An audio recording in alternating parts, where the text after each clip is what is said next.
And back here in the U.S., President Obama just got caught. Washington Post fact checker Glenn Kessler giving the president 3 Pinocchios for saying this. So far this year, Republicans in Congress have blocked or voted down every serious idea to strengthen the middle class.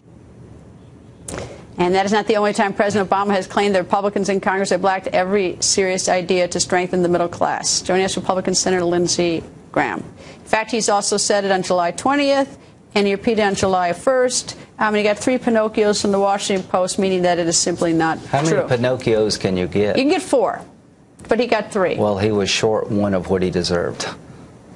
His political spin.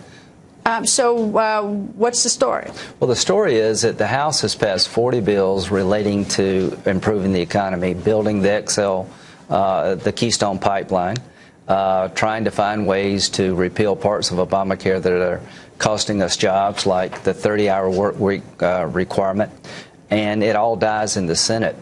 All the bills passed in the House have come to the Senate. We've never had a vote.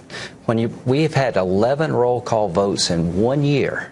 Republicans have had 11 votes in an entire year in the U.S. Senate. Well, what I don't get, though, is the president. Why is he saying this? First of all, he's getting slapped around by the Washington Post. I mean, that's bad. Yeah. I mean, it's like, the Washington Post is catching him. But you've got the Water Resources Reform and Development Act. You've got the Farm Bill, Home Heating Emergency Assistance through Transportation. You've got tonight's House-approved short-term to keep afloat the Highway Trust Fund. I mean, you've got 11.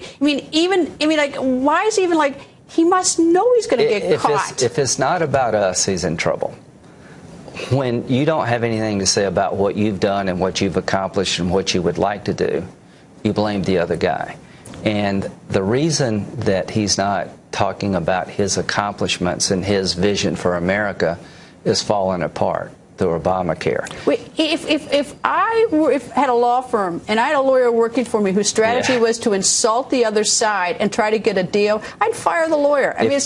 What a stupid way. What else is he going to say? He doesn't have to say anything. He could pick up the phone, call up Boehner and say, come on up to the White House. You like red wine and I like red wine. We'll sit and have a glass of wine and we'll at least have a conversation, a civil conversation, and we'll work towards solving these things. That would be good for starters. But insulting the GOP, it's just a lousy strategy for a leader. In fact, well, see, that's the key phrase. A leader would try to bring us together, move the ball, down the field. The pipeline is like 75% popularity. Repealing the medical device tax that came from Obamacare that's costing thousands of jobs. There are 17 Democrats ready to vote for that. And you know what bothers me about that is that that goes back to all these Democrats in these states where they have medical device manufacturers. Why signed the letter? They were in the bill originally, but they never bothered to read the bill when it was passed, Obamacare. So then when it's passed, now all of a sudden they're scandalized that they've got this horrible tax in. I have no sympathy for them. I feel bad for the medical device manufacturers, but not for these members of Congress who are going to get slammed at home. Here's the question. How do we survive for over 2 years with this? The president ran as a centrist. He had a really chance to change this country. He passed Obamacare on a party line vote, the stimulus package with 3 Republicans.